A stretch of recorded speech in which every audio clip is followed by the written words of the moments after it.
Hello students. इससे पहले हम लोगों ने जो है स्टोरी ऑफ राइटिंग तो पढ़ ली थी, राइट। लेकिन राइटिंग के साथ साथ नंबर्स की भी काफी इंटरेस्टिंग कहानी रही है। आप लोग पढ़ते हैं ना, 0 1 2 3 4 5 6 7 8 9 10, राइट। ऐसे करके आगे पढ़ते जाते हैं ना। या फिर मान लीजिए कि टीचर आपको ऐड करना, सबट्रैक्ट करना, ये सब सिखाया है ना टीचर्स ने। तो ये जो नंबर्स हैं, इनकी भी कहानी रही है। ये नंबर ऐसे ही नहीं है। ओके। द अर्ली मैन जो था वो हंटर था, राइट। अब कई एनिमल्स का शिकार करने के बाद, राइट, वो सिर्फ जो है उन एनिमल्स को आइडेंटिफाई करने में ही इंटरेस्टेड नहीं था कि मैंने किस किस जानवर को मारा है, बल्कि उसे गिनने का भी जो है, उसे गिनने में भी उसे इंटरेस्ट था कि कितने जानवरों को उसने मारा है, राइट। तो इनिशियली जो है वो छोटे छोटे कंकड़, पत्थर, स्टिक्स या अपने फिंगर्स का यूज करता था काउंटिंग के पर्पसेस के लिए। लेकिन बाद में उसने जो है इन नंबर्स को पिक्चर्स के जरिए जो है इंडिकेट करना शुरू किया। जैसे राइटिंग की शुरुआत पिक्चर की ड्राइंग से हुई थी ना, तो वैसे ही नंबर्स को भी प्रेजेंट करने की शुरुआत पिक्चर्स के ही फॉर्म में हुई थी। तो बेसिकली वो जो है इतने जितने एनिमल्स वो देखता था उतने एनिमल्स वो ड्रॉ कर देता था। तो बाकी लोग समझ जाएंगे ना, अच्छा हाँ इतना जानवर था यहाँ पर, चलो चल के शिकार करते हैं, राइट। बाद में वो जो है एक एनिमल का पिक्चर बनाएगा और उसके बाद जो है डॉट्स या फिर लाइंस जो है उन पिक्चर्स के अगल बगल में खींच खींच कर वो क्या करेगा, तो वो उन जानवरों की संख्या का जो है प्रॉपर काउंटिंग करेगा जिसका कि उसने शिकार किया है। तो पहले क्या था, पहले अगर उसने 5 एनिमल्स का अगर हंटिंग किया है तो वो 5 एनिमल्स का फोटो ड्रॉ करेगा। लेकिन अब वो क्या करेगा, तो अगर मान लीजिए उसने जो है 5 डियर का हंटिंग किया है तो वो एक डियर ड्रॉ करेगा और बगल में जो है 4 जो है या 5 जो है वो लाइंस खींच देगा। तो इससे क्या पता चलेगा कि उसने जो है 5 डियर का शिकार किया था, राइट। अब जब इंसान ने आगे जाकर जब जानवरों को पालतू बनाना शुरू किया, जैसे कि डॉग्स, शीप, काउस, गोट्स वगैरह को, तो अब और ज्यादा ये इंपॉर्टेंट हो गया कि जितने भी जानवर उसके पास थे उसका वो हिसाब रखे, है ना। नहीं तो कोई जानवर किधर गायब ही हो गया कैसे याद रहेगा, क्योंकि उसे हर एक गाय का या हर एक बैल का या हर एक जो है बकरी का चेहरा तो याद नहीं रहेगा ना। तो उसे कहीं ना कहीं काउंटिंग की जरूरत पड़ने लगी, राइट। तो अब जो है वो क्या करने लगा, तो वो जो है चाकू के मदद से जो है किसी छड़ी पर या फिर पेड़ के छिलके पर जो है वो चिन्ह देने लगा कि कितने जानवर उसके पास थे। तो अगर मान लीजिए कि 20 उसके पास शीप है तो वो 20 जो है साइन या सिंबल्स मार्क यहां पर बना देगा, तो यानी कि इसके पास 20 ये हैं। अब जीरो का जो कॉन्सेप्ट है, अभी आप लोग इजीली जो है 10 100 1000 लाख, राइट, करोड़ सब लिखते चले जाते हैं ना तेजी तेजी में। तो ये जीरो के बगैर ये पॉसिबल नहीं होता, राइट। तो जीरो का जो कॉन्सेप्ट है और डेसिमल सिस्टम जो है, इसका इंट्रोडक्शन इंडिया ने ही किया दुनिया के लिए। यानी कि सबसे पहले जीरो का नॉलेज और डेसिमल सिस्टम की शुरुआत जो है वो इंडिया में हुई और फिर इंडिया ने जो है इसे दुनिया के सामने रखा। ओके। डेसिमल सिस्टम जानते हैं ना आप। फॉर एग्जाम्पल अगर मान लीजिए कि 5 रुपीज को अगर हमें 4 पीपल के बीच में डिस्ट्रीब्यूट करना है तो हम क्या करेंगे, 5 को 4 से डिवाइड करेंगे। डिवाइड करने पर 1.25 आएगा, राइट। तो ये जो 0.25 आया ये डेसिमल सिस्टम के अंदर ही आया ना। तो ये डेसिमल सिस्टम भी दुनिया को किसने दिया, इंडिया ने दिया। जो इंटरनेशनल सिस्टम ऑफ नंबर्स है वो भी इंडियन सिस्टम पर ही बेस्ड है। हमारे यहाँ इंडियन सिस्टम में जो है 1000 के बाद जो है एक कॉमा लगाते हैं और फिर जो है हम 2 डिजिट के बाद कॉमा लगाते जाते हैं। इंटरनेशनल सिस्टम में आपने क्या पढ़ा कि हर एक 3 डिजिट के बाद कॉमा लगता जाता है, राइट। अरब्स जो थे, अरब्स ने भी इंडियन न्यूमरल्स को ही अडॉप्ट किया और उन्होंने इसका नाम रखा हिंसा, जिसका मतलब हुआ फ्रॉम इंडिया, भारत से। और यही वजह है कि जो नंबर्स जो हम लोग अभी यूज करते हैं इसे जो है हिंदू अरेबिक न्यूमरल्स कहते हैं। अब यहाँ पर ये बच्चा जो है वो पूछ रहा है कि भाई मुझे तो दो लैंग्वेजेस पता है, हिंदी और इंग्लिश। अब हिंदी जो है वो देवनागरी स्क्रिप्ट में लिखी जाती है, तो इंग्लिश लिखने में कौन सी स्क्रिप्ट का यूज होता है, क्या आप बता सकते हैं? Yes, correct. इंग्लिश जो है वो रोमन स्क्रिप्ट में लिखी जाती है। इंग्लिश जो है वो ग्रीक और लैटिन लैंग्वेजेस जो है पुराने जमाने की, उनसे जो है इंग्लिश की उत्पत्ति हुई है, उससे इंग्लिश का ओरिजिन है, राइट। तो लैटिन जो है वो रोमन स्क्रिप्ट में लिखी जाती है। रोमन्स जो थे वो अपने इन्हीं स्क्रिप्ट में से 7 लेटर्स का जो है यूज करते थे नंबर्स को लिखने के लिए, जिन्हें कि रोमन न्यूमरल्स कहते हैं। तो कौन से ये 7 अल्फाबेट्स थे जिनका कि रोमन्स नंबर लिखने में यूज करते थे? तो ये जो है आई, ये 1 को इंडिकेट करता था। वी जो है ये 5 को इंडिकेट करता था। एक्स जो है वो 10 को इंडिकेट करता था।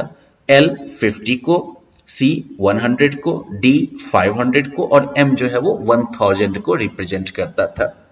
आप लोगों ने जो है क्लास 5 के मैथ्स में रोमन न्यूमरल्स वगैरह के बारे में और डिटेल में पढ़ा ही होगा, और आपको ये भी अंदाजा हो गया होगा कि रोमन न्यूमरल्स थोड़ा मुश्किल था, है ना। और मॉडर्न डेज की जो रिक्वायरमेंट्स हैं, अभी के समय की जो जरूरतें हैं, उनके मुताबिक जो है ये बहुत सुटेबल नहीं होता, राइट।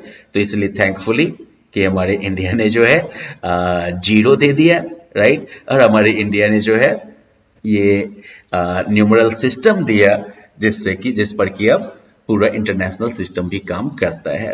तो चलिए, ये था नंबर का स्टोरी, राइट। अब अगले स्टोरी में या अगले लेसन में हम लोग जो है अब स्टोरी ऑफ पेपर की बात करने वाले हैं, क्योंकि लिखने के लिए आपके पास जो है राइटिंग के लिए आपके पास अब अल्फाबेट्स आ गए, नंबर्स को बताने के लिए आपके पास न्यूमरल्स आ गए, राइट। लेकिन अब किस चीज पर लिखिएगा? लोग शुरू में जो है स्टोन्स पर लिखा करते थे, वॉल पर लिखा करते थे, लेकिन अब स्टोन को उठाकर कहां तक ले जाइएगा? अब इमेजिन करिए, अगर आपकी पूरी बुक अगर स्टोन्स पे लिखी होती तो क्या आप स्कूल लेके आ पाते उसे? इम्पॉसिबल होता, राइट। तो स्टोरी ऑफ पेपर इसलिए बहुत ही इंपॉर्टेंट है क्योंकि पेपर पर अब लिख के इंसान अपने नॉलेज को दूर दूर तक भेज सकता था। पेपर पर अपने नॉलेज को लिख के इंसान जो है उसे अब एक जनरेशन से दूसरे जनरेशन को पास कर सकता था, राइट। तो आर्ट ऑफ राइटिंग के बाद, यानी कि कह सकते हैं कि art of writing, right, script और नंबर लिखने का आर्ट जो है सीखने के बाद लोगों को जो है अब ये सोचना था कि कैसे जो है इस राइटिंग को जो है दूसरों के लिए जो है लिखा जाए, कैसे जो है अपने लिखे हुए इंफॉर्मेशन को दूसरों के सामने जो है प्रेजेंट किया जाए।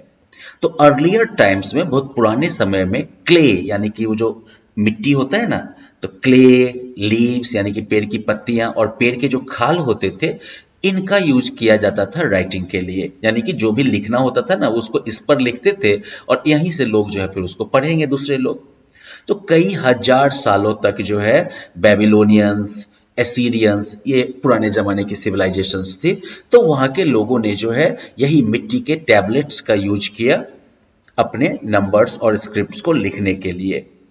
तो एक जो है नुकीला जो है शार्प पॉइंटेड रॉड जो है उसका यूज किया जाता था इन टैबलेट्स पर लिखने के लिए, जब ये क्ले के टैबलेट्स कच्चे होते थे। ठीक है, तो कच्चा जो है मिट्टी लिया, उस मिट्टी पर जो है पहले जो लिखना है वो लिख दिया।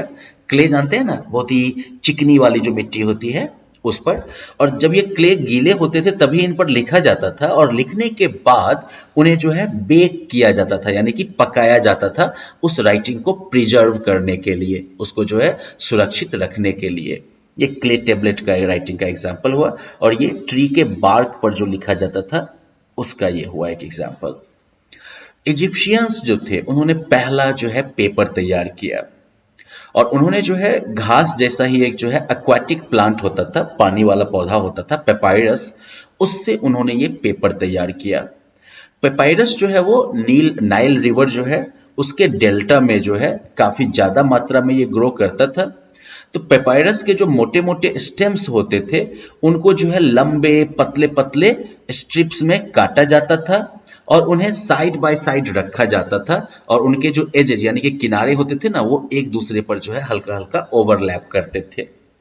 ठीक है।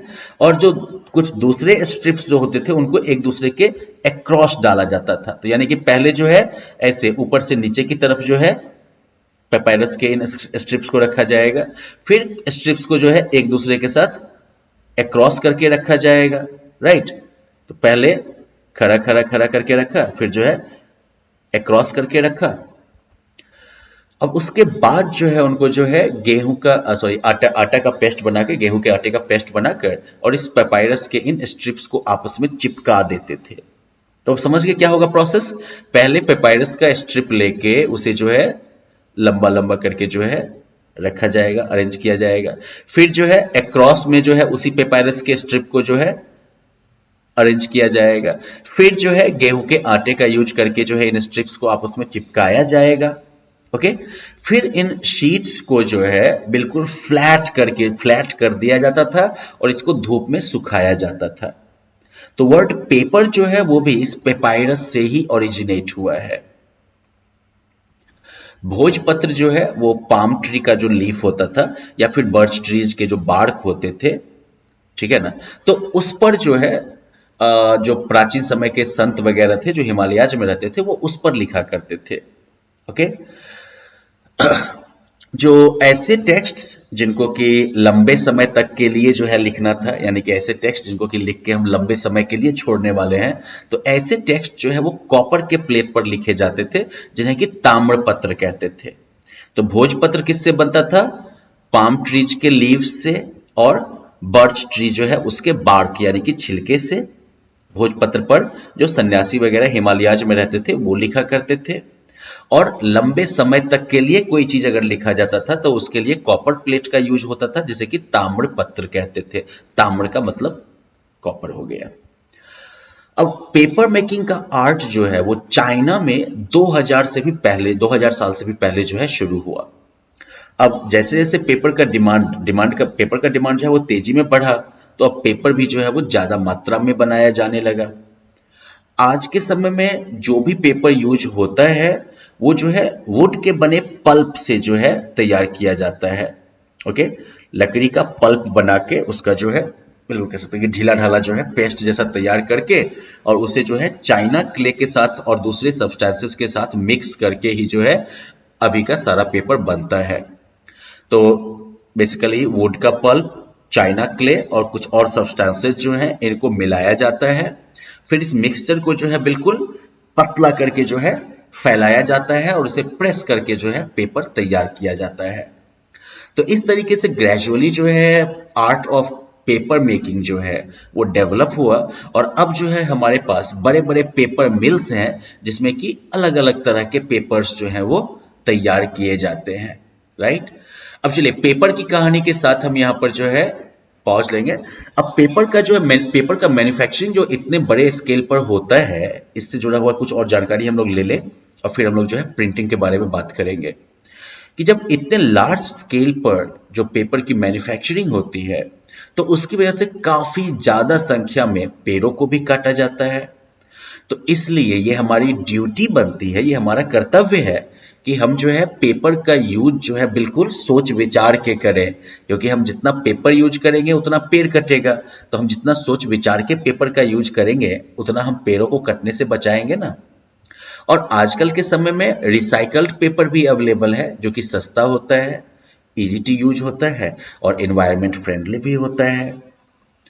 और एक और खास बात कि पेपर न्यूज़पेपर वगैरह जो होता है ना उसको प्रिंट करने के लिए जो है एक खास तरह के पेपर का यूज होता है। उस पेपर का नाम ही है न्यूज प्रिंट। तो चलिए बच्चों, हम लोगों ने जो है इस लेसन में नंबर राइटिंग के बारे में या नंबर राइटिंग के स्टोरी को पढ़ा और साथ ही साथ पेपर का कैसे इवोल्यूशन हुआ है, राइट। क्ले टैबलेट्स पर लिखने से लेके और अभी तक का जो पेपर का सफर रहा है इसको हम लोगों ने पढ़ा। अगले लेसन में हम लोग प्रिंटिंग के बारे में बात करेंगे और भी जो कुछ मॉडर्न प्रोग्रेस हुआ है ह्यूमैनिटी में उसको भी हम लोग पढ़ेंगे। Okay, bye bye.